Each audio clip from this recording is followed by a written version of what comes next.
الشیطان الرجیم بسم اللہ الرحمن الرحیم الحمد للہ رب العالمین الصلاة والسلام علی محمد واہل بیتہ الطاہرین اللهم صل على محمد وآل محمد. اما بعد، ماہ مبارک رمضان کی آمد کی مناسبت سے آپ تمام کی خدمت میں ہدیہ تہنیت اور تبریک پیش کرتا ہوں، اس دعا کے ساتھ کہ پروردگار عالم اس ماہ مبارک کو ہمارے لیے سلامتی کا مہینہ قرار دے اور اس مہینے کے لیے ہمیں سلامتی حاصل کرنے کی توفیق عطا فرمائے۔ فقہی مسائل کا سلسلہ ہر سال کی طرح اس سال بھی موضوعات کے تحت میں انشاءاللہ رہے گا، اور پچھلے سال اس موضوع کے تحت میں ہم بات کر رہے تھے، اور موضوع واجبات مالیہ میں مسائل خمس سے متعلق تھا۔ اسی عنوان کو اس سال بھی آگے بڑھاتے ہوئے پھر آپ کے سوال و جواب کے اعتبار سے کچھ وقت آپ کے لیے مخصوص کرنا بھی ایک ذمہ داری ہے، لیکن پہلے آغاز کرتے ہیں ایک حدیث سے۔ حدیث ہم کہہ سکتے ہیں معصومین کے فرامین کو بھی، البتہ عام طور پر حدیث کا مطلب سرکار ختم یہ مرتبہ صلی اللہ علیہ وآلہ وسلم کا، اللهم صل على محمد وآل محمد.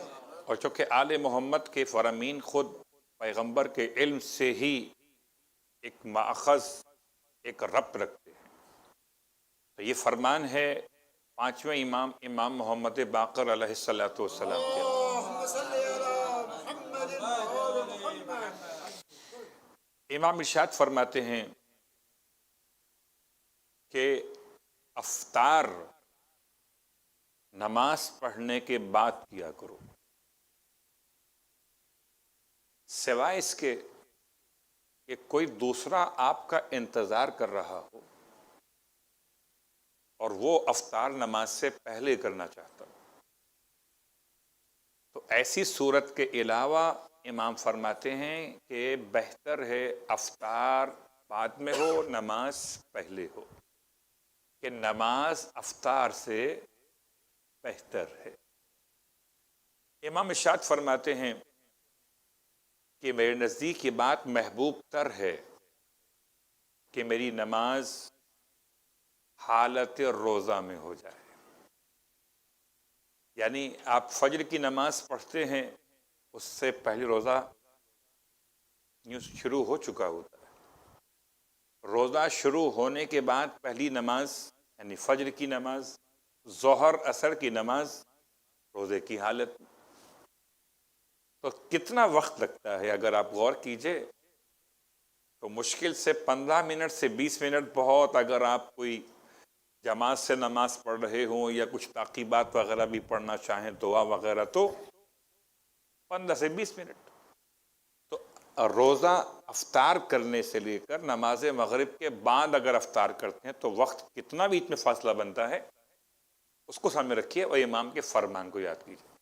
امام فرماتے ہیں میرے نزدیک محبوب تر ہے کہ میری نماز حالت روزہ میں ادا کی جائے، کہ نماز مغرب عشاء حالت روزہ میں ادا کی جائے۔ تو یہ تو بات تھی مولا کے فرمان کی، البتہ اگر کسی کے پرابلمس ہیں اور ہم اور آپ نہیں جانتے تو شریعت نے واجب نہیں کیا ہے کہ انسان نماز پڑھ کر روزہ کھولے۔ علیہ السلام، وقت غروب شرعی پر جب اذان مغرب کا وقت واقع ہو جائے، اذان سنائی دے کہ سنائی نہ دے، آپ خود اذان دیں کہ نہ دیں، لیکن یہ یقین کامل ہو جائے کہ جو سورج کے ڈوبنے کا وقت شرعی ہے وہ واقع ہو چکا ہے۔ اگر یہ یقین حاصل ہو جائے تو پھر آپ روزہ افطار کر سکتے ہیں، جب تک یقین حاصل نہ ہو روزہ افطار کرنے سے پرہیز کیجئے، کہ ہو سکتا ہے کہ جلد بازی میں وہ ایک آدھ سیکنڈ کا بھی فرق ہو جائے تو پھر آپ کے لیے پرابلمس ہو سکتی. یہ تو ممکن ہے کہ ایک آدھ سیکنڈ لیٹ کر لیں آپ. یہ ممکن نہیں ہے کہ ارلی کر لیں. لیٹ کرنے پرابلم نہیں ہے، ارلی کرنے پرابلم ہے. تو یہ ایک حدیث تھی آپ کی خدمت میں، تاکہ ہم اور آپ مل کر اگر چاہیں تو عمل کریں تو پانچویں امام کے نزدیک جو بات محبوب تر ہے وہ ہم سب کے لیے بھی انشاءاللہ محبوب تر ہوگی کہ یہی آل محمد کی پسند وہ ہماری پسند. لفظ کا استعمال ہے لفظ خمس. عام طور سے اس کو لفظ خمس لوگ کہتے ہیں، تو کوئی حرج نہیں ہے اگر خمس کہیں تب بھی مراد وہی حکم شریعت ہوگا، اور خمس کہیں تب بھی مراد وہی حکم شریعت لیا جائے گا. آغا سیستانی کی یہ توضیح المسائل ہے، اور اس کا حوالہ آپ کی خدمت میں کہ یہ 2019 جولائی پرنٹ ہوئی ہے. اس کے مسئلہ نمبر 1721 1721 1721 فرماتے ہیں خمس یا خمس 7 چیزوں پر واجب ہے. نمبر 1 کاروبار یا روزگار. کاروبار یا روزگار کا منافع. کاروبار پہ نہیں، روزگار پہ نہیں، اس کے پروفٹ پر، منافع پر. نمبر 2 اس کا تعلق ابھی ہم سے آپ سے نہیں ہے. ہاں کچھ ایسے لوگ ہوں گے دنیا میں یقیناً کہ جن کا یہ مسئلہ ہوگا. معدنی کانے یا جہاں سے معدنیات نکلتے ہیں، قیمتی پتھر نکلتے ہیں، تو اس کے مالک حضرات ہوتے ہیں، ان کا مسئلہ ہے. نمبر 3 اس کا بھی اب دور دور تک ذرا سا استعمال کم ہے. شاید کوئی معجزہ ہو جائے آپ کے ہمارے درمیان تو ہو جائے. ہے کیا چیز یہ؟ دفینہ. دفینہ یعنی گڑھا ہوا خزانہ. اب یہ تو اتفاق سے مل سکتا کسی. نمبر 4 ہاں یہ مسئلہ ہم سب کے لیے پیش آتا ہے اگر احتیاط نہ کریں تو، خاص طور سے حلال مال جو حرام مال سے مخلوط ہو جائے. یہ ہمارے اور آپ کے مسائل سے متعلق مسئلہ ہے، اور یہ 5واں یعنی چوتھا حصہ تھا. 7 چیزوں میں سے چوتھی چیز یہ تھی. 5ویں چیز ہے غوطہ خوری سے حاصل ہونے والے سمندری موتی اور ہونگے. یہ بھی ان کے لیے کہ جو لوگ کام یہ کرتے ہیں. نمبر 6 جنگ میں ملنے والا مال غنیمت، وہ بھی فی الحال ہمارا موضوع نہیں بنے گا. نمبر 7 مشہور قول کی بنیاد پر وہ زمین جو کافر ذمی کسی مسلمان سے خریدے. کافر مسلمان سے خریدے، مگر عام کافر نہیں، ذمی کافر. اس کی وضاحت انشاءاللہ اس کے موقع اور محل پر آئے گی، اور اس کا تعلق بھی عام افراد سے نہیں ہے سوائے ان افراد کے کہ جو کسی زمانے میں خدا نخواستہ غیر مسلم رہے، کافر ذمی کے نام سے کسی مسلمان سے زمین خریدی، اب مسلمان ہو گئے، اب مسئلہ معلوم کرنا چاہتے. باقی ہمارے اور آپ کے درمیان یہ مسائل عام طور سے پیش نہیں آتے. نمبر 1 پہلی چیز کیا ہے؟ کاروبار کا منافع. مسئلہ نمبر 1722 آغا سیستانی. جب انسان تجارت، صنعت و حرفت یا دوسرے کام دھندوں سے روپیہ پیسہ کمائے، یعنی تجارت کرے، کوئی چیز بنائے، کوئی چیز تیار کرے، خود سے تیار کرے، کسی سے تیار شدہ لے کر آگے مارکیٹ میں بیچے، یہ کام دھندہ جو بھی ہو اس سے روپیہ پیسہ کمائے. مثال کے طور پر یعنی اس حد تک ہے کہ مثال کے طور پر اگر کوئی اجیر بن کر اجرت پر کسی مرنے والے کی نمازیں پڑھے، یہ بھی پیسہ کمانے کا ایک طریقہ آغا سیستانی کے الفاظ کے لحاظ سے سمجھ میں آ رہا ہے۔ اور روزے رکھے، اجرت پر نماز اور اجرت پر روزہ، اور اس طرح کچھ روپیہ پیسہ کمائے۔ لہذا اگر وہ کمائی، اس کمائی کا راستہ کوئی بھی ہو، یعنی حلال راستوں میں سے، خود اس کے اور اس کے اہل و عیال کے سال بھر کے اخراجات سے زیادہ ہو جائے، سال بھر، مہینے کے نہیں، سال بھر زیادہ ہو جائے، تو ضروری ہے کہ زائد کمائی کا جو سال بھر کے اخراجات سے زیادہ واقع ہوئی ہے، اس کمائی کا خمس یعنی 5واں حصہ اس طریقے کے مطابق ادا کرے، جس کی تفصیل آہستہ آہستہ بیان کی جائے گی۔ پھر کہتے ہیں 1723 مسئلہ نمبر پر کہ اگر کسی کو کمائی کیے بغیر کوئی آمدنی ہو جائے، ابھی تو بات تھی کہ کمائی کے بعد آمدنی ہو، اور آمدنی خود اور اس کی فیملی کے 1 سال کے اخراجات سے زیادہ ہو۔ اب مسئلہ اگلا جو ہے وہ کیا ہے؟ کمائی کیے بغیر آمدنی ہو جائے، تو ایسا بھی ہو سکتا ہے؟ جواب جی، سوائے کچھ ان چیزوں کے کہ جو بعد میں آنے والی ہیں، جنہیں استثناء کیا جائے گا۔ مثلا کوئی شخص اسے بطور تحفہ کوئی چیز دے دے، اب یہ کمائی بغیر آمدنی کی ہوئی۔ میراث، مہر، اس طرح کی مثالیں جو آگے مسائل آنے والے۔ تحفے کی بات کر رہے ہیں آغا، کہ اگر کوئی شخص اسے بطور تحفہ کوئی چیز دے، اور تحفہ بڑا قیمتی، اتنا قیمتی ہو کہ وہ اس کے سال بھر کے اخراجات سے زیادہ ہو، اتنا قیمتی تحفہ آج کے دور میں تو کوئی معجزہ ہی ملے گا آپ کو، وہ الگ بات، تو ضروری ہے اس کا خمس ادا کر۔ پھر 1724 نمبر مسئلہ کہ عورت کو جو مہر ملتا ہے اور شوہر بیوی کو طلاق خلا دینے کے عوض جو مال حاصل کرتا ہے، اس پہ خاص توجہ مت کیجیے گا، یہ آپ کا مسئلہ خطرناک ہو سکتا ہے۔ یاد رکھیں، عورت کو جو مہر ملتا ہے یہ اس کا حق ہے، لیکن اگر گھر میں نا اتفاقی ہو جائے اور عورت مرد سے خلا کا مطالبہ کرے، تو ایسے میں مرد کو کچھ مال عورت کی طرف سے اگر ملے تو اس کا مسئلہ ساتھ میں شامل کیا گیا۔ اس کو میں نے آپ سے کہا کہ آپ توجہ مت کیجیے گا۔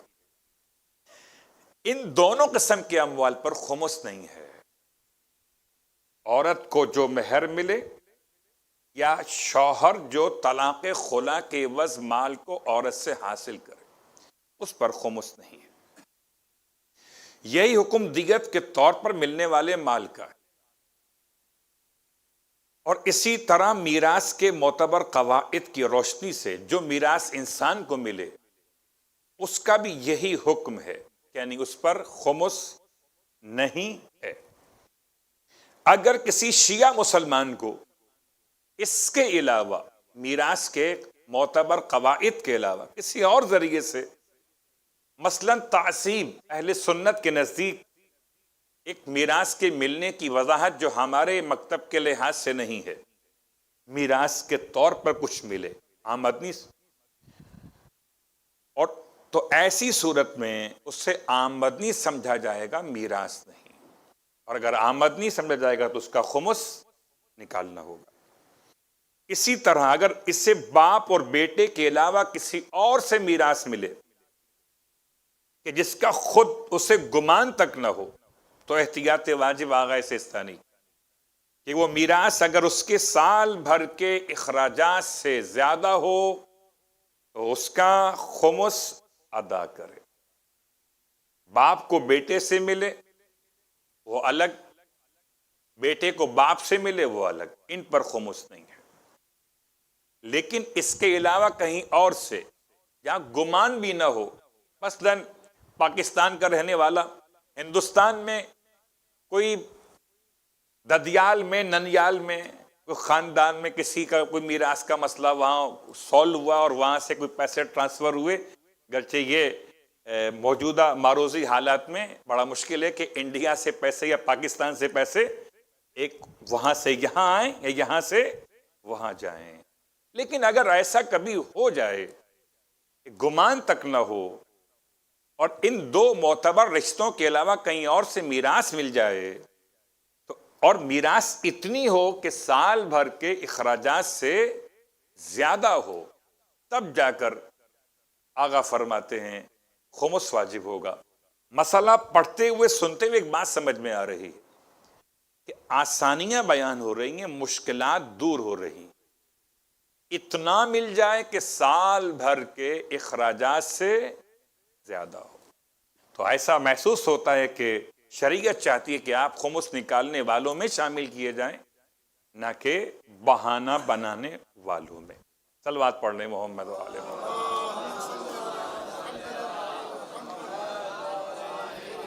وقت ہے نا ابھی؟ آپ کا سوال اگر کرنا چاہیں تو.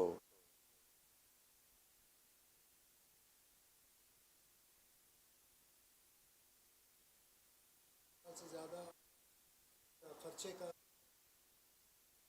ابھی وہ مثال کے طور پہ بڑی 1.5 لاکھ خلا میں 2 لاکھ تو اپنے خود استعمال قیمت ہے اس کی، بیچتا نہیں. اور اگر جب بیچنے جائے گا تو اس کی 30% ملے گا. آگے تو پہ گھڑی 1.5 لاکھ کی ہے، بیچنے جائیں گا 50,000. وہ بیچنا نہیں چاہتا، استعمال کرنا چاہتا. آغا سستانی کے اعتبار سے جو سوال پوچھا گیا کہ ایک ایسا گفٹ جو بہت مہنگا ہے، اگر وہ گفٹ آپ خود استعمال کر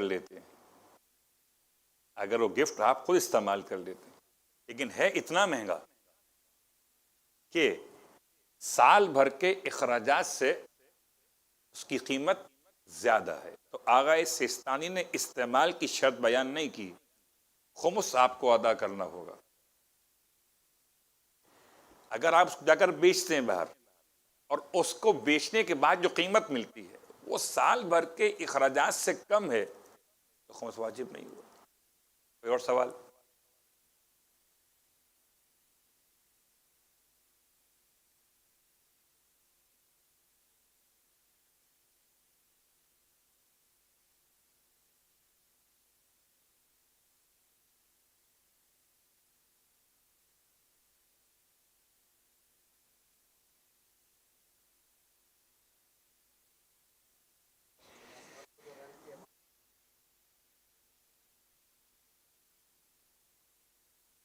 جو سوال پوچھا گیا ایک مکان کے حوالے سے کہ میراث کا مسئلہ ہے، ایک مکان میں 2 بھائیوں کا حصہ ہے، ایک بھائی مکان میں رہنا چاہتا ہے، ایک بھائی مکان کو بیچنا چاہتا ہے، اپنا حصہ لینا چاہتا ہے.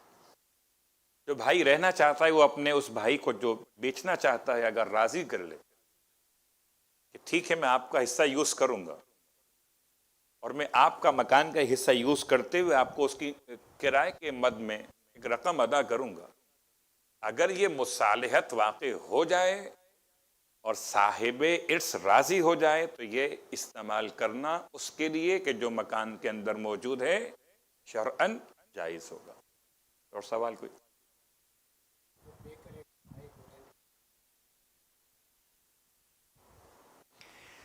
وہ لفظ میراث میں یہ جملہ استعمال ہوا کہ خود میراث پر خمس نہیں ہے، لیکن اگر میراث سے انسان کو کوئی ماہانہ منافع یا آمدنی حاصل ہو اور وہ آمدنی اس کے سال بھر کے اخراجات سے زیادہ ہو تو خمس ہوگا.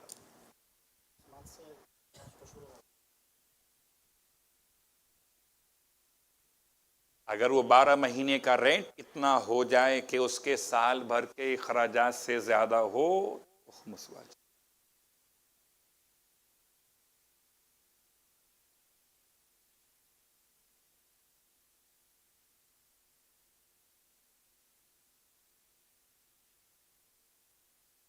جی تو اصل رقم جو میراث کی اس پہ خمس نہیں ہے، جو بعد میں اس کو رقم حاصل ہو رہی ہے منافع کے طور پر، یہ مکان کرائے پہ استعمال ہونے کے بعد اس کی بات ہم کر رہے ہیں، اس پر خمس کوئی حرج نہیں. اسے معلوم ہونا چاہیے، ہاں اسے معلوم ہونا چاہیے کہ میراث کے جو اصل رقم تھی وہ الگ ہے، اور یہ جو اس کو حاصل ہو رہا ہے منافع، اس کا حساب کر کے خمس ادا کرنا ہوگا. کوئی اور سوال؟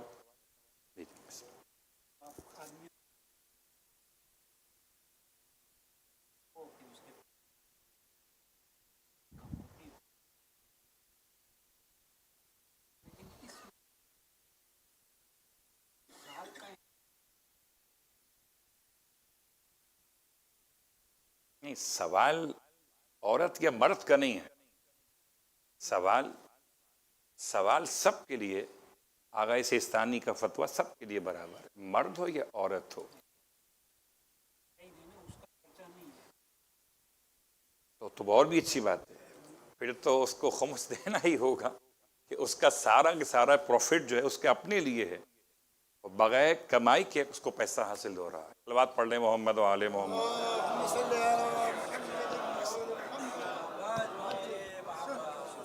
مومنین بآواز بلند صلوات پڑھ کے صفوں کو درست کر لیں تاکہ بعد میں آنے والوں کو پھر زحمت نہیں ہو.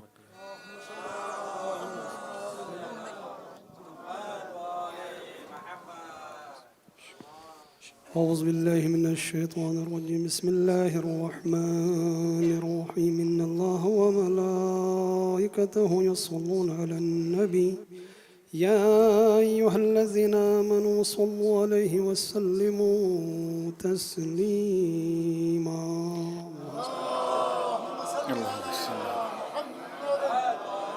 سبحان الله والحمد لله ولا إله إلا الله والله أكبر ولله الحمد. الله أكبر الله أكبر الله أكبر الله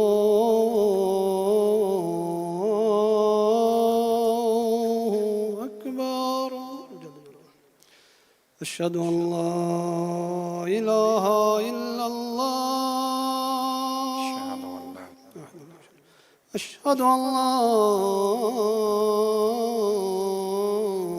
إله إلا الله. أشهد أن محمدا رسول الله.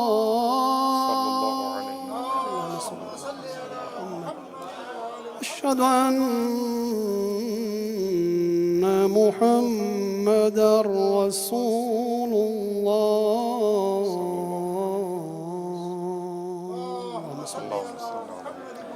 أشهد أن عليا ولي الله. أشهد أن عليا حجة الله.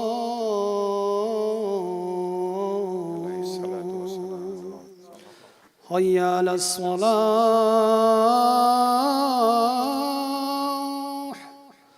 حي على الصلاة.